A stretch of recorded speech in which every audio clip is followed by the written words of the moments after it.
കേട്ടിട്ട് ഉദ്യോഗാർത്ഥികൾക്ക് എൻട്രഡി teaching YouTube ചാനലിലേക്ക് സ്വാഗതം.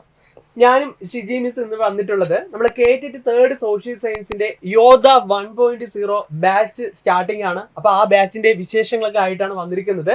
പക്ഷെ അതിന് മുമ്പായിട്ട് ഇപ്പൊ കേട്ടിട്ട് തേർഡ് സോഷ്യൽ സയൻസ് പഠിക്കാനിരിക്കുന്ന ഉദ്യോഗാർത്ഥികളെ സംബന്ധിച്ച് ഒത്തിരി ഡൗട്ട് ഉണ്ട് അല്ലെ?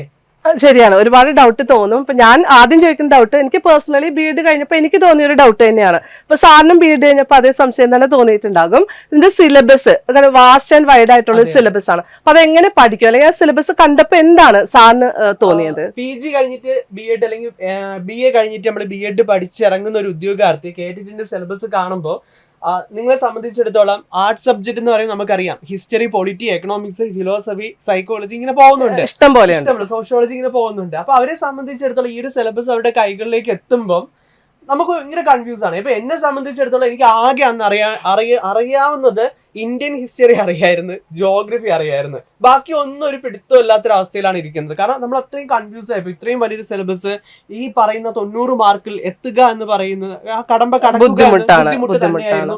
അന്ന് ഞാൻ അഭിമുഖീകരിച്ചത് ഏറ്റവും വലിയ ബുദ്ധിമുട്ട്. അപ്പോ സാറിന് എന്താ തോന്നിയത്? ഹിസ്റ്ററി, ജിയോഗ്രഫി ഒക്കെ നന്നായി പഠിച്ചിട്ട് പോകാം. അപ്പോ അത് രണ്ടും ഓരോ 15 മാർക്ക് വീതം വരുന്നുണ്ടല്ലോ. അപ്പൊ എക്കണോമിക്സും പൊളിറ്റിക്സും ബുദ്ധിമുട്ടായതുകൊണ്ട് 10 മാർക്കിലാണ് അത് വരുന്നത്. അപ്പൊ ആ ബുദ്ധിമുട്ടായ മേഖല വിട്ട് കളഞ്ഞിട്ട് പഠിച്ചു ജയിക്കാം, അങ്ങനെ ഒരു തോന്നൽ വന്നോ? ഇല്ല മിസ്സേ, അങ്ങനെ ഒരു തോന്നൽ ഉണ്ടെങ്കിൽ പോലും അതൊരു വല്ലാത്തൊരു നെഗറ്റീവിലേക്കാണ് നമ്മളെ കൊണ്ട് തള്ളുന്നത്. കാരണം നമുക്കിവിടെ അറിയാം പെഡഗോഗി വരുന്നുണ്ട്. ഈ ഒരു മേഖലയിൽ നിന്നാണ് പെഡഗോഗിയുടെ മാർക്ക് വരുന്നത്. ചിലപ്പോൾ നമ്മൾ ഹിസ്റ്ററി കണ്ടന്റ് ഹിസ്റ്ററി മാത്രം പഠിച്ചിട്ടുണ്ട്, ചിലപ്പോൾ അവിടെ ഹിസ്റ്ററി എങ്ങനെ നമുക്ക് ക്ലാസ് റൂമിൽ അപ്ലൈ ചെയ്യാം എന്നുള്ള രീതിയിലുള്ള ചോദ്യങ്ങളായിരിക്കും, പെഡഗോഗി സ്റ്റൈൽ ചോദ്യങ്ങളായിരിക്കും നമ്മുടെ മുന്നിലേക്ക് വരുന്നത്.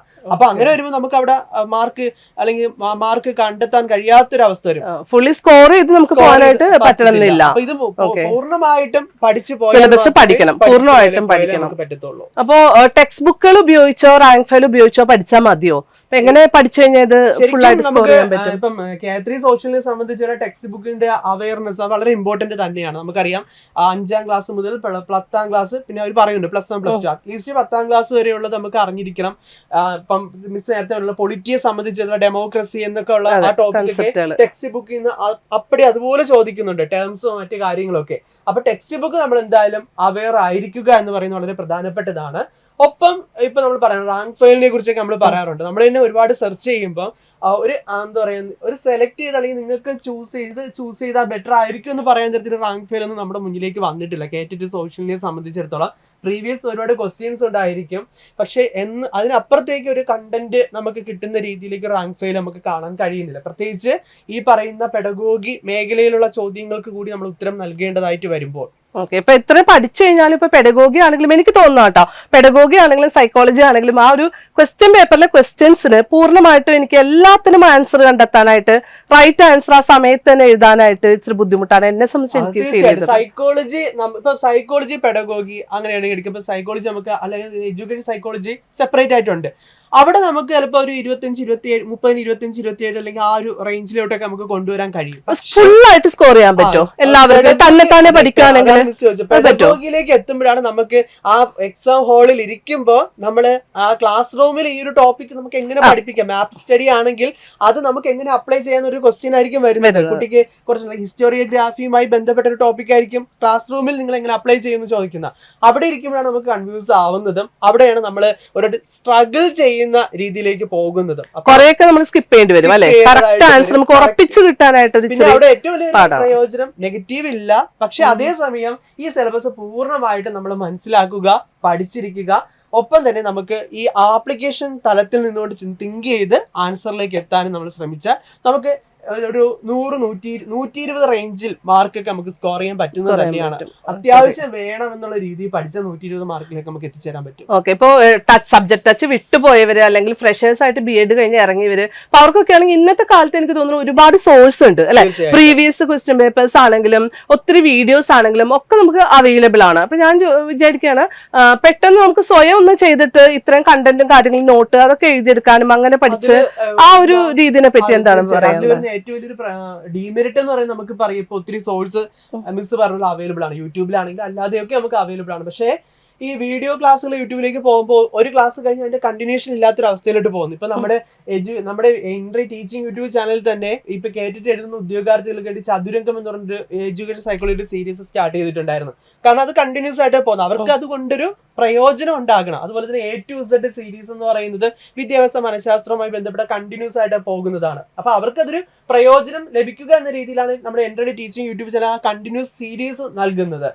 അതുപോലെ നമുക്ക് കിട്ടണമെന്നില്ല, അതാണ് ഒരു ഡീമെറിറ്റ് ആയിട്ട് നമുക്ക് വരുന്നത്. അപ്പൊ ഒരു നമ്മള് സിലബസ് ആദ്യം നമ്മുടെ കയ്യിൽ വേണ്ടത് സിലബസ് ആണ്. ഏതൊരു എക്സാമിന് നമ്മൾ പോകുമ്പോൾ നമ്മുടെ പ്രിന്റ് ഔട്ട് സിലബസ് തന്നെ നമ്മുടെ മൊബൈൽ ഫോണിൽ ആയിക്കോട്ടെ എവിടെയെങ്കിലും ലാപ്പിലായിക്കോട്ടെ ഇരുന്നിട്ട് കാര്യമില്ല, ഹാർഡ് കോപ്പി ആയിട്ട് പ്രിന്റ് ഔട്ട് കയ്യിൽ വേണം, അല്ലെ? കയ്യിൽ വേണം. അപ്പൊ നമുക്ക് ഇത് എങ്ങനെ ഈസി ആയിട്ട് സ്കോർ ചെയ്യാം, അതാണ് അടുത്ത ഒരു ഈസി ആയിട്ട് സ്കോർ ചെയ്യുക എന്ന് പറയുമ്പോൾ അവിടെ നമ്മുടെ മുന്നില് കുറെ എക്സാംസ് ഇപ്പൊ 2012 തൊട്ട് 2024 വരെ ഒത്തിരി ക്വസ്റ്റ്യൻ പേപ്പറുകൾ നമുക്ക് അവൈലബിൾ ആണ്. കൂടെ ഇരുന്ന് സംസാരിക്കുന്ന സമയത്ത് ഈ ഒരു വീഡിയോ എടുക്കുന്നതിന് മുമ്പ് ഇവിടെ സംസാരിച്ചപ്പം ഈ ഡയറക്റ്റീവ് മെത്തേഡ്, ഇൻഡക്റ്റീവ് മെത്തേഡ് അതിനെ കുറിച്ച് നമ്മൾ സംസാരിച്ച് കേട്ടിട്ട് ക്വസ്റ്റ്യൻ പേപ്പറിൽ നമ്മൾ പരിശോധിച്ചാൽ അതിൽ ഒഴിവാക്കാൻ പറ്റാത്തൊരു ക്വസ്റ്റ്യൻ ആയിട്ട് നമുക്ക് സ്ഥിരമായിട്ട് ആ മേഖലയിൽ വരുന്ന ക്വസ്റ്റ്യൻ ആണ്. നേരത്തെ ഹിസ്റ്റോറി നാണയങ്ങളുമായി ബന്ധപ്പെട്ടൊക്കെ അതിന്റെ പെഡഗോഗി ആസ്പെക്റ്റിലെ ചോദ്യങ്ങളൊക്കെ വരുന്നുണ്ട്.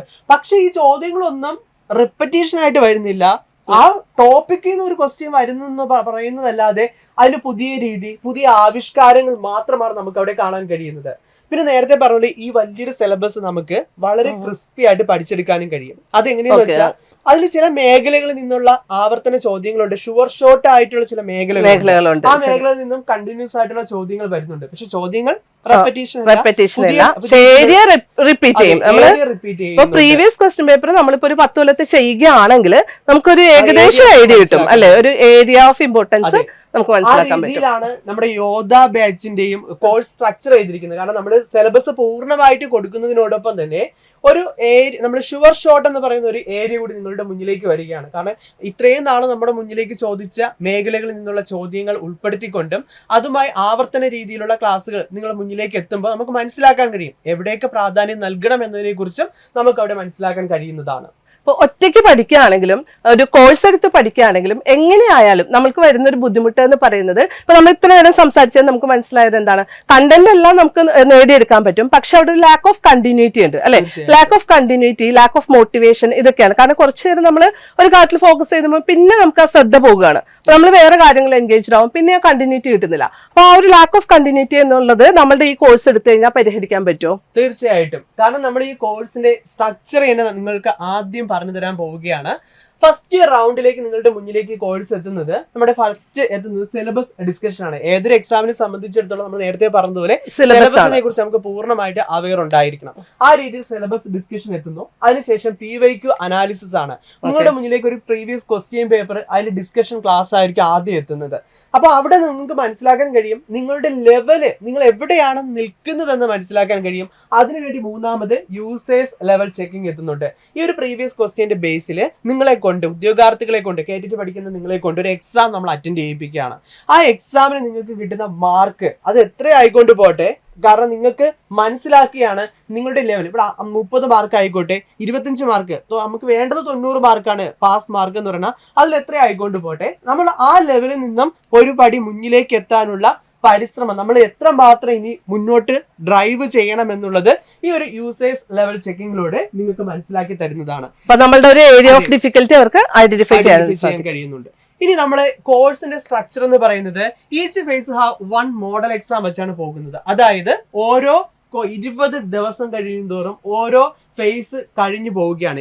അതായത് ടോട്ടൽ 60 ദിവസം കൊണ്ട് കോഴ്സ് കംപ്ലീറ്റ് ആവുകയാണ്. സിലബസ് കംപ്ലീറ്റ് ആവുന്നു. നമ്മൾ നേരത്തെ പറഞ്ഞല്ലോ, ഷുവർ ഷോർട്ട് ആയിട്ടുള്ള ടോപ്പിക് നിങ്ങളുടെ മുന്നിലേക്ക് കംപ്ലീറ്റ് ചെയ്ത് വരുന്നു. ഒപ്പം ലൈവ് ക്ലാസ്സുകൾ ഉണ്ടെങ്കിൽ, ഇപ്പൊ കേട്ടിട്ടിന് വേണ്ടി ഗോൾഡ് മെന്റർഷിപ്പ് ബാച്ച് ആഗ്രഹിക്കുന്നുണ്ടെങ്കിൽ അതിന്റെ ലൈവ് ഒക്കെ തന്നെ കംപ്ലീറ്റ് ആയിട്ട് പോകുന്നുണ്ട്. ഇവിടെ പറയുന്നുണ്ട് ഷുവർ ടോപ്പിക് അനാലിസിസ് ക്ലാസ് നിങ്ങൾക്ക് ഉണ്ടായിരിക്കും. ഇവിടെ സൂപ്പർ ഹോളിഡേസ് 5 ദിവസം പഠിക്കുന്നു. 5 ദിവസം പഠിച്ചതിന് ശേഷം ബാക്കി ശനി ഞായർ ദിവസങ്ങളിൽ നമ്മൾ വീക്ക്ലി റിവിഷൻ ക്ലാസ്സും ഈ പഠിച്ച 5 ദിവസം ബേസ് ചെയ്തുകൊണ്ടുള്ള എക്സാംസും ആണ് അറ്റൻഡ് ചെയ്യുന്നത്. ഒപ്പം 20 ദിവസം നമ്മൾ ഈ പഠിച്ച ഇത്രയും കാര്യങ്ങളെ അടിസ്ഥാനപ്പെടുത്തിക്കൊണ്ടുള്ള ഒരു മോഡൽ എക്സാം നമ്മൾ അറ്റൻഡ് ചെയ്യുന്നുണ്ട്. ഈ രീതിയിലാണ് കോഴ്സിന്റെ സ്ട്രക്ചർ. 60 ദിവസം കൊണ്ട് നമ്മൾ കംപ്ലീറ്റ് ചെയ്യുന്നു. അതായത് പൂർണ്ണമായിട്ട് നമ്മൾ പഠിച്ചെടുക്കുന്നു. അപ്പൊ നേരത്തെ നമ്മൾ പറഞ്ഞ ആ സിലബസിനെ നമ്മൾ പയ്യെ തിന്ന പനയും തിന്നാം. അതുപോലെ നമ്മൾ എന്ത് ചെയ്യുന്നു, ഡിവൈഡ് ചെയ്ത് പഠിച്ചു പോകുമ്പോൾ നമുക്ക് അത്ര ഈസി ആയിട്ട് തോന്നും. അവിടെ ഏറ്റവും പ്രാധാന്യം കൊടുക്കേണ്ട മേഖലകൾ, ആവർത്തിച്ചു വന്ന മേഖലകൾ തുടങ്ങിയവയെ കുറിച്ച് നിങ്ങൾക്ക് മനസ്സിലാക്കി തന്നെ ഷുവർ ടോപ്പിക് അനാലിസിസ് ക്ലാസ് ഉണ്ടായിരിക്കും. മിസ് നേരത്തെ പറഞ്ഞ പോലെ 2-3 ദിവസം കഴിയുമ്പോൾ നമുക്കൊരു മടി വരും അല്ലേ? ആ മടി പരിഹരിക്കാനായിട്ട് മോട്ടിവേഷൻ ലൈവ് ക്ലാസ്സുമായിട്ട് നിങ്ങളുടെ പ്രിയപ്പെട്ട അധ്യാപകരൊക്കെ വരുന്നുമുണ്ട്. ഇതാണ് നമ്മുടെ യോദ്ധ ബാച്ചിന്റെ ഏറ്റവും പുതിയ ഫീച്ചേഴ്സ് അല്ലെങ്കിൽ കോഴ്സിന്റെ സ്ട്രക്ചർ എന്ന് പറയുന്നത്. ഈ രീതിയിലാണ് ഡിസൈൻ ചെയ്തിരിക്കുന്നത്. അപ്പൊ കോഴ്സിനെ കുറിച്ച് കൂടുതൽ അറിയുന്നതിന് ബാനറിലുള്ള ഫോൺ നമ്പറുമായി ബന്ധപ്പെടാം, അല്ലെങ്കിൽ സ്ക്രോൾ ചെയ്തു പോകുന്ന ഫോൺ നമ്പറുമായിട്ട് നിങ്ങൾക്ക് ബന്ധപ്പെടാവുന്നതാണ്. അപ്പൊ കേട്ടിട്ട് തേർഡ് സോഷ്യൽ സയൻസുമായി ബന്ധപ്പെട്ട് നമ്മളൊക്കെ ഉണ്ട്. അപ്പം വിജയം ഉറപ്പാക്കാനായിട്ട് നമ്മുടെ എൻട്രിയുടെ ഏറ്റവും പുതിയ ബാച്ചിൽ ചേർന്ന് എല്ലാവരും പഠിക്കുക. മടിയൊക്കെ മാറ്റിവെച്ച് സന്തോഷമായിട്ട് അടിപൊളിയായിട്ട് നമുക്ക് പഠിച്ച് ഈ വരാൻ പോകുന്ന കേറ്ററ്റ് എക്സാം നമുക്ക് ക്ലിയർ ചെയ്യാം. എല്ലാവർക്കും വിജയാശംസകൾ.